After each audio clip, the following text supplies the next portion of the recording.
पढ़ा लिखा ससुराल चाहिए। रिया और जया सोफे पर बैठी बातें कर रही हैं। और जया, तेरी तो शादी तय हो गई ना? अपने ससुराल वालों के बारे में हमें भी कुछ बता। मुझे तो बहुत अच्छा ससुराल मिला है। सास, ससुर, पति, ननद सब लोग बहुत अच्छे हैं। सब बहुत खुश हैं कि मैं उनके घर की बहू बनने वाली हूँ। अरे, ये सब दिखावा तो सब करते ही हैं। हकीकत ना बिल्कुल अलग होती है। सबको बहू के रूप में फ्री की नौकरानी चाहिए होती है।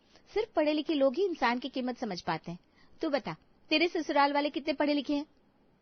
मेरा होने वाला पति अच्छा कमाता है। एक बड़ी कंपनी में सीए है वो।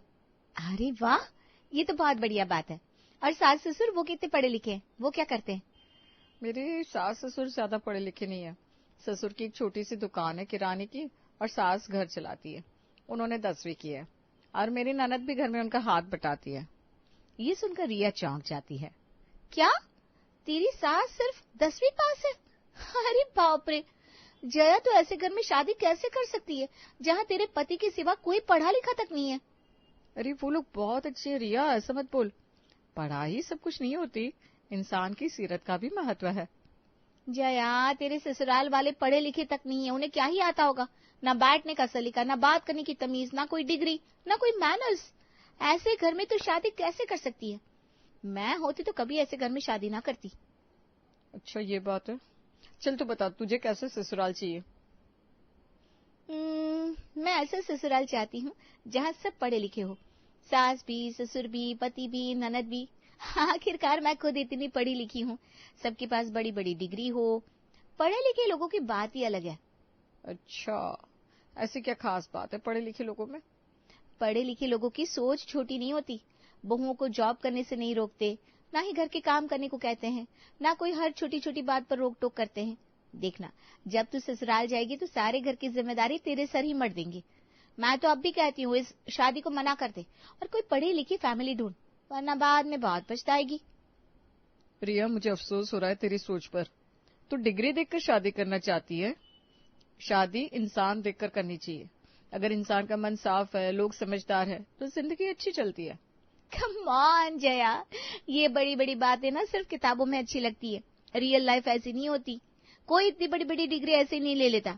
उनका स्टैंडर्ड हाई होता है, सोच खुली होती है। रियलिटी बेस्ड पर बातें कर जया।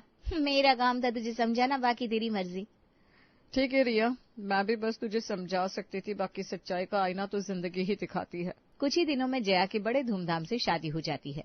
रिया के लिए भी लड़का ढूंढा जा रहा है। एक से बढ़कर एक पढ़े लिखे लड़के को रिया रिजेक्ट कर रही है। रिया बेटा, इतने अच्छे अच्छे पढ़े लिखे लड़कों के रिश्ते आ रहे, तो सबको मना क्यों कर रही है बेटा? ऐसे तो सारे अच्छे रिश्ते हाथ से निकल जाएंगे। मम्मी, मैंने पहले ही कहा था, जब तक पूरी फैमिली वेल एजुकेटेड नहीं होगी, मैं शादी के लिए हाँ नहीं कहूंगी। सिर्फ लड़का पढ़ा लिखा होने से कुछ नहीं होता। परिवार तो वही छोटी सोच का ही होगा ना। ना बाबा ना, मैं अपनी लाइफ ये चूल्हा चौका में नहीं बताना चाहती।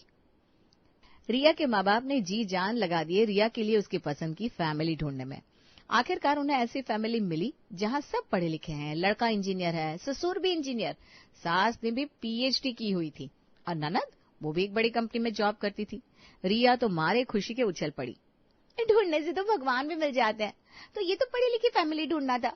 आखिरकार मुझे मेरी ड्रीम फैमिली मिली गई। अब तो मैं राज करूंगी, राज। रिया की शादी बड़े धूमधाम से होती है। रिया बहुत खुश है। वो अपने ससुराल जाती है।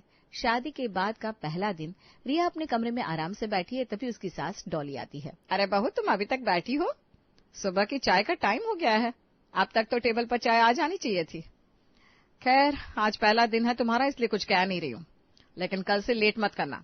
हमारे घर में सब टाइम से चाय पीते हैं।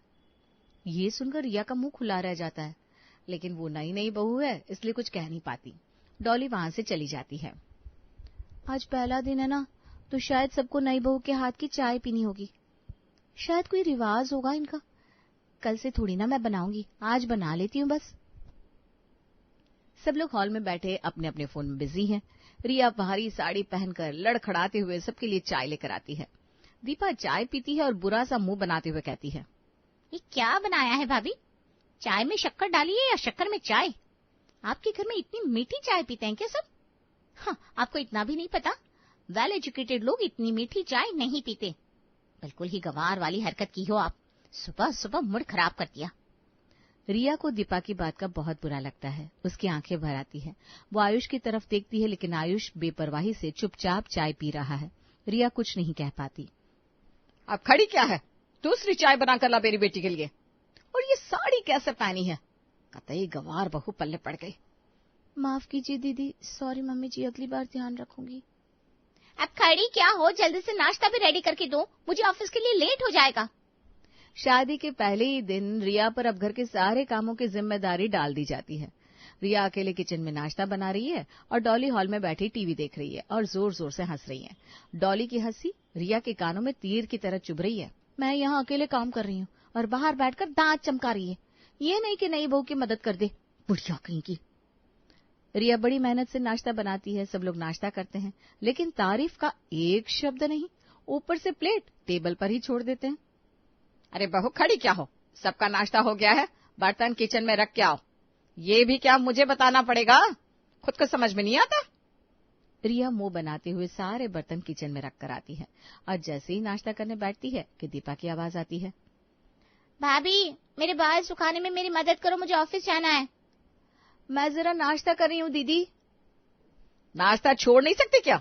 दीपा को ऑफिस जाने के लिए लेट हो रहा है। तुम सारा दिन करती ही क्या हो? जाओ पहले दीपा की हेल्प करो। ये सुनकर रिया को बहुत बुरा लगता है। वो एक बार नाश्ते की तरफ देखती है, फिर बिना कुछ कहे दीपा की हेल्प करने चली जाती है। अब रिया के दिन ऐसे ही घर के कामों में और सबके नखरे उठाने में बीत रहे थे। कभी वो झाड़ू लगाती, कभी बर्तन साफ करती, कभी खाना बनाती। ऐसे ही एक हफ्ता बीत गया। अब रिया बुरी तरह परेशान हो गई थी। बस बहुत हो गया, ये अच्छी बहू बनने के चक्कर में पूरे घर की जिम्मेदारी मुझ पर आ गई है। माँ के घर मैंने कभी एक चम्मच भी ना हिलाई और यहाँ मुझे नौकरानी बनाकर रख दिया इन लोगों ने। मेरे भी कुछ सपने हैं, मेरे भी कुछ अरमान है। मैं यहाँ ये घर के काम करने के लिए थोड़ी ना आई हूँ।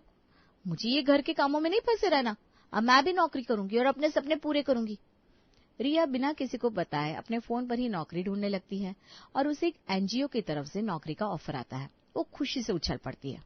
ये हुई ना बात, कल मेरा एनजीओ में इंटरव्यू हो जाए, उसके बाद ही सबको बताऊंगी। फिर तो मैं भी जॉब पर जाऊंगी। सब कितने खुश हो जाएंगे।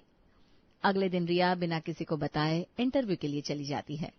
उसे आने में शाम हो गई तो घर में मानो भूचाल ही आ गया था। डॉली गुस्से में घड़ी की तरफ देखते हुए हॉल में टहल रही थी। रिया खुश होते हुए घर की तरफ आती है। यस, मुझे पता था ये जॉब मुझे मिल जाएगी। आखिर मैं हूं ही इतनी टैलेंटेड। चलो अच्छा है, अब तो मुझे ये घर के कामों से छुटकारा मिलेगा। अब घर पर मुझे कोई ताना नहीं देगा, तुम करती क्या हो, तुम्हें कुछ नहीं आता। अब मैं भी दिखाऊंगी सबको कि रिया क्या चीज है। रिया खुश होते हुए घर आती है। मम्मी जी, मेरे पास एक खुशखबरी है। डॉली उसकी बातों पर ध्यान नहीं देती, बल्कि गुस्से से कहती है। कहाँ थी सारा दिन? तुम्हें पता होना चाहिए, ऐसे सभ्य घर की बहुएं बिना बताए घर से बाहर नहीं जाती। कितना काम पड़ा है घर का और तुम हो के बाहर घूम रही थी। सॉरी मम्मी जी, आगे से ऐसा नहीं करूंगी। पता है मम्मी जी, आज ना मेरा जॉब का इंटरव्यू था एक एनजीओ में, और पता है मैंने इंटरव्यू क्रैक कर लिया, मुझे जॉब मिल गई। अब कल से ना मैं जॉब पर जाऊंगी। क्या? तुम जॉब के इंटरव्यू के लिए गई थी? किससे पूछकर? तुम हमारी बहू हो, कोई नौकर नहीं जो दूसरों की नौकरी करो। घर की बहू बाहर निकलेगी तो लोग क्या कहेंगे? तुम कोई नौकरी नहीं करोगी, तुम सिर्फ घर संभालोगी। मम्मी जी, आप कैसी बात कर रही हैं? मैंने इतनी पढ़ाई की, इतनी सारी डिग्रियां हैं मेरे पास। अगर मैं अपने पैरों पर ना खड़ी हूं तो क्या फायदा मेरे इतने पढ़े लिखे होने का। डिग्री हमारे घर की बहुओं को शोभा देती है, लेकिन इसका मतलब ये नहीं कि अब घर की बहुएं बाहर जाकर दूसरों की नौकरी करने लगे। बहुओं को मर्यादा में रहना चाहिए। लेकिन मम्मी जी, आजकल तो जो लड़की पढ़ी लिखी है सब नौकरी करना पसंद करती है, और तो और दीपा दीदी खुद नौकरी करती है। आप उन्हें तो नहीं रोकती, फिर मुझे क्यों रोक रही हैं? तुम अपना कंपेयर घर की बेटी से कर रही हो? भूलो मत, तुम इस घर की बहू हो और दीपा बेटी। वो जो चाहे कर सकती है, ये उसका घर है। लेकिन तुम इस घर की बहू हो, तुम्हें तो मर्यादा का ध्यान रखना ही चाहिए। लेकिन मम्मी जी, मेरे नौकरी करने से कौन सी मर्यादा भंग हो जाएगी? मुझे देखो, मैं भी वेल एजुकेटेड हूँ, लेकिन मैंने कभी कोई नौकरी नहीं की। सारी जिंदगी परिवार, पति और बच्चे संभालने में ही निकाल दी, और यही तो बहू का धर्म होता है। तुम्हें भी हमारे घर के ये रूल्स फॉलो करने होंगे। लेकिन मम्मी जी। बस, और बहस नहीं। हमारे घर का यही नियम है, बहुएं नौकरी नहीं करती मतलब नहीं करती। रिया का मुंह उतर जाता है। उसकी डॉली के सामने एक नहीं चलती। वो मन में सोचती है, मम्मी जी इतनी पढ़ी लिखी होकर ऐसी बातें कैसे कह सकती हैं। मुझे आयुष से बात करनी होगी, अब वही मम्मी जी को समझा सकते हैं। रिया रसोई का काम खत्म करके कमरे में आती है। उसका चेहरा थका हुआ था, लेकिन आंखों में एक दृढ़ता थी। वो अपने पति आयुष के पास जाकर बैठती है। आयुष, मैं तुमसे एक बात करना चाहती हूँ, प्लीज ध्यान से सुनना। मुझे बहुत नींद आ रही है, कल सुबह बात करेंगे। नहीं, बहुत जरूरी बात है, सुनो ना। क्या है, बोलो।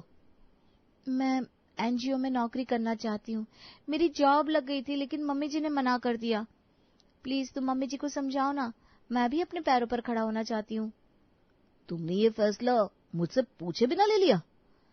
मैंने किसी से नहीं पूछा था, सिर्फ एक मौका चाहिए था, तुम्हें बताने का सोच ही रही थी।